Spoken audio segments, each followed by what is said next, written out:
Muy buenos días, amados hermanos. Qué gusto poder estar esta mañana hermosa con ustedes, compartiendo este lindo tiempo devocional aquí frente a la palabra de Dios. Hemos estado revisando la primera carta del apóstol Pablo a Timoteo y en el capítulo 5, Pablo le ha dado instrucciones a Timoteo sobre cómo tiene que ser el interrelacionamiento entre los miembros de la iglesia. Y le había dicho cómo debe ser el trato hacia los varones mayores de edad, pero también hacia los menores. Igualmente con las mujeres, cómo debe ser el trato con las mujeres mayores, ¿no? Con los varones había dicho como a padres y a las mujeres como a madres, y a los hombres menores le había dicho como a hermanos, y a las mujeres menores como a hermanas con toda pureza. Y después le había dado instrucciones sobre cómo debe ser el trato con las viudas. Ahora, estamos acá en los versículos 17 al 25. Y aquí vamos a encontrar instrucciones sobre cómo debe ser el trato con respecto a los ancianos, con respecto a aquellas personas que ocupan un lugar de liderazgo, tienen una posición allí en la congregación. Y en primer lugar, le va a dar instrucciones con respecto al respeto que debe tenérseles a estos hermanos que ocupan una posición de liderazgo. Miren lo que dice allí el versículo 17. Los ancianos que gobiernen bien sean tenidos por dignos de doble honor, mayormente a los que trabajan en predicar y enseñar. ¿Ok? Dice que tiene que reconocérseles, tiene que dárseles ese respeto, que se los tenga como dignos de doble honor, aquellos que gobiernan. Ahora, la palabra aquí gobernar no significa tener el control, ponerse allí en una posición para controlar. No. Aquí la palabra gobernar implica de ponerse adelante para ser ejemplo de la congregación, que viven una vida de testimonio que sirve como ejemplo a los que vienen detrás, aquellos que están aprendiendo a vivir la vida cristiana, que están aprendiendo a sujetar sus vidas de acuerdo a las enseñanzas bíblicas. Entonces, de pronto está allí el anciano, aquella persona que enseña la palabra de Dios, no solamente verbalmente, sino también con el ejemplo. Se pone ahí adelante y modela la vida cristiana. Entonces, a estas personas, dice, hay que tenerlas como dignas. Habla de un respeto que debe dárseles. Pero no solamente el respeto, sino también la remuneración que debe otorgárseles, dice. Cuando usa la expresión de doble honor, inmediatamente va a citar dos textos, uno del Antiguo Testamento y uno del Nuevo Testamento, para reafirmar o enfatizar este concepto de la remuneración. Mire lo que dice allí en el versículo 18. Pues la Escritura dice, no pondrás bozal al buey que trilla, y digno es el obrero de su salario. No pondrás bozal al buey que está allí trillando el grano para que pueda comer él también de ese grano. Entonces va a usar una cita del Antiguo Testamento y en Deuteronomio. Pero también va a usar una cita del Nuevo Testamento allí en Lucas, cuando dice que el obrero es digno de recibir ese salario por el cual ha estado trabajando. ¿Okay? Entonces, por un lado, en cuanto al trato a las autoridades, a los ancianos de la iglesia, dice respeto, pero también remuneración. Pero también va a hablar de la reprensión a los ancianos. La reprensión en caso que sea necesario. Miren lo que continúa diciendo allí el versículo 19. Contra un anciano no admitas acusación sino con 2 o 3 testigos. A los que persisten en pecar, repréndelos delante de todos para que los demás también teman. ¿Ok? Le está diciendo, si un anciano ha pecado y persiste en pecar, hay que reprenderlo, dice, reprenderlo. Ahora, la reprensión siempre tiene que ser con firmeza, pero con respeto. Con firmeza no significa ser grosero, ofensivo, Y con respeto no significa ser permisivo. Las dos cosas tienen que estar presentes en la reprensión al anciano. No admitas, dice, acusación contra un anciano, sino a menos que sea por 2 o 3 testigos. ¿Ok? Y si este anciano, entonces, es obvio, se ha evidenciado su pecado, entonces hay que reprenderlo. Y dice, delante de la congregación, para que los demás teman. Ahora, la reprensión, obviamente, no es solamente para los ancianos, es para todos y cada uno de los que somos miembros de la comunidad cristiana, los que somos miembros de la familia de la fe, los que somos miembros de una iglesia local, de una congregación local. Tenemos que pasar por este proceso también, no solamente los ancianos, pero obviamente acá está hablando en un marco hacia los ancianos, así que la reprensión, ¿sí?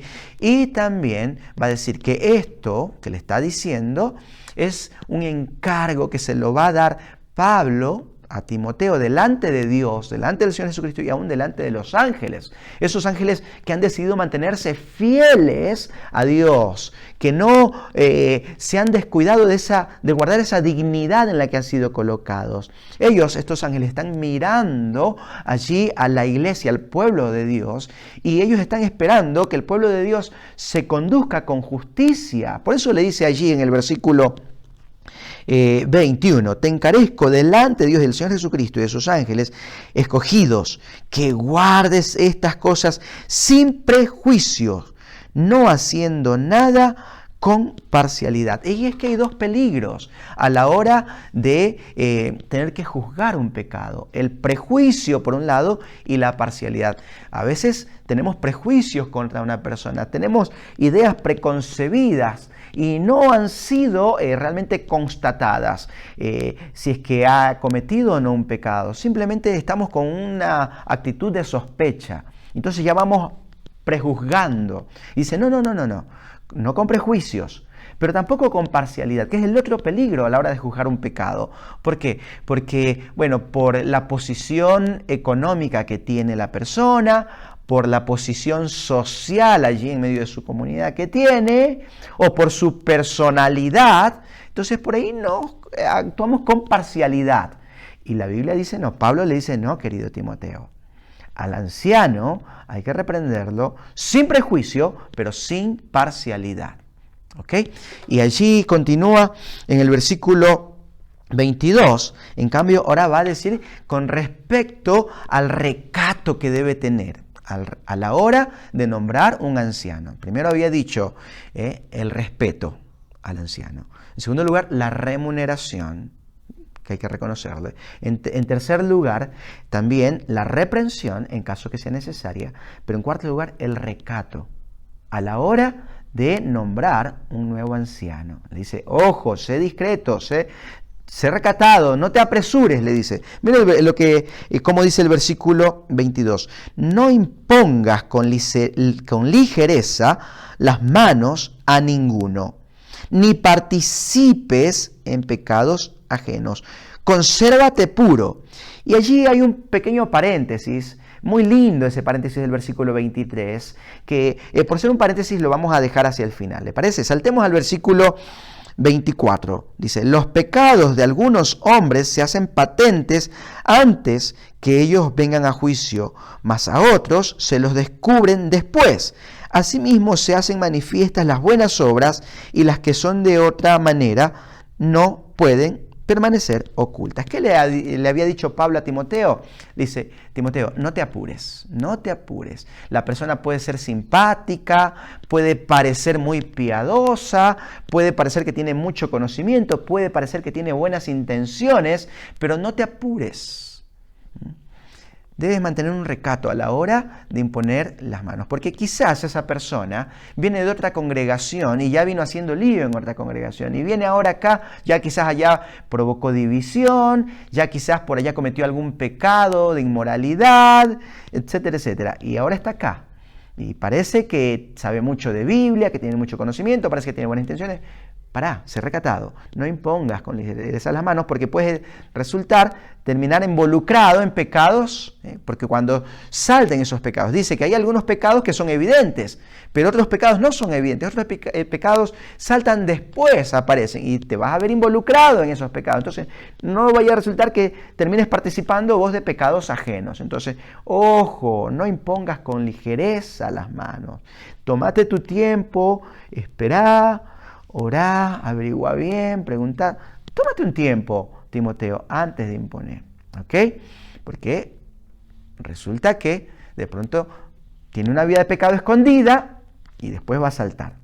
Y asimismo, resulta que hay personas que no parecen, pero son personas que hacen cosas buenas, lo que decía el versículo 25. Asimismo, dice, se hacen manifiestas las buenas obras, y las que son de otra manera no pueden permanecer ocultas. Hay personas que hacen muy discretamente, de manera muy silenciosa, buenas obras, pero nadie se da cuenta, nadie las ve, nadie los nota, y resulta que esa persona, allí callada y discretamente, hace buenas obras. Algunas obras son manifiestas, pero otras, por ahí después uno se da cuenta. Mira vos, dice, este hermano, mira cómo ha estado haciendo esto, ha tenido una vida de oración muy interesante, mira, ha hecho buenas obras y no sabíamos. Esta es una buena persona, una persona idónea para ocupar una posición allí en el liderazgo de la iglesia. Entonces, mejor esperar. ¿Okay? Entonces, habíamos dicho con respecto al trato con los ancianos, el respeto, la remuneración, la reprensión y el recato a la hora de elegir. Pero el paréntesis, vamos al paréntesis que habíamos visto allí en el versículo 23. Le dice, ya no bebas agua, sino usa de un poco de vino por causa de tu estómago y tus frecuentes enfermedades. Pablo amaba a su hijo Timoteo, su hijo en la fe, su hijo espiritual. Y resulta que, al parecer, Timoteo estaba sufriendo de dolores de estómago, producto de todo el peso que implica y la responsabilidad que implica estar al frente de una congregación y él siendo una persona joven. Y esto le sucede a muchos pastores hoy en día, muchos pastores que están allí lidiando con congregaciones muy complicadas, muy complejas. A veces no necesariamente la congregación, sino el cuerpo de liderazgo, que no están enfocados en las cosas que Dios quiere, que están allí mirando de otra manera y no de una manera dirigida por Dios. Y a veces la congregación. Sí, a veces la congregación. Entonces, hay pastores que están allí sufriendo de ansiedad, han caído han entrado a padecer enfermedades del estómago, quizás de pronto úlceras, producto del estrés de tener que estar allí al frente de una congregación complicada. Y parece que esto le ocurría a Timoteo. Dice, bueno, vos continuamente te estás enfermando, querido Timoteo, entonces no bebas agua, porque aparte el agua en esa zona no es muy buena, te está haciendo daño, entonces mejor toma vino.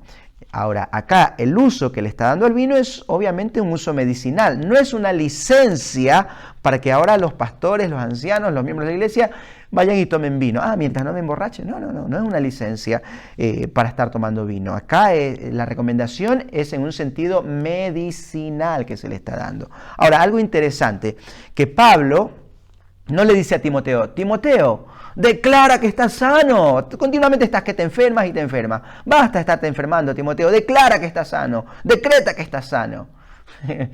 Nada que ver. Pablo no estaba metido en esa teología rara que últimamente se ha puesto de moda. Esa teología que no es bíblica, ¿no? Eso que declara, que decreta, que el poder de la palabra. No, Pablo no le dice a Timoteo ni declara ni decreta. Ni tampoco le dice, Timoteo, vení que te voy a orar porque yo tengo el don de sanidad. Yo tengo el don de sanidad y te voy a sanar y te declaro sano. No.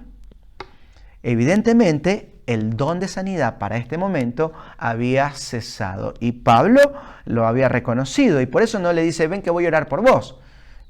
Seguramente estaba orando por él, pero Dios sabía cómo iba a tratar con Timoteo en medio de esta enfermedad y cómo, a pesar de esta enfermedad, iba a seguir usando a este joven de Dios, valioso y poderoso allí en la iglesia local. ¿Ok, mi amado hermano? Entonces, que estas instrucciones de la palabra de Dios nos ayuden a nosotros también a poder tener ese trato correcto Como ya habíamos visto desde el inicio del capítulo 5, con las personas varones adultos y menores a nosotros, mujeres adultas menores a nosotros, también las viudas, pero también con respecto a los ancianos de la iglesia. Mi amado hermano, le envío un fuerte abrazo. Que Dios me lo bendiga.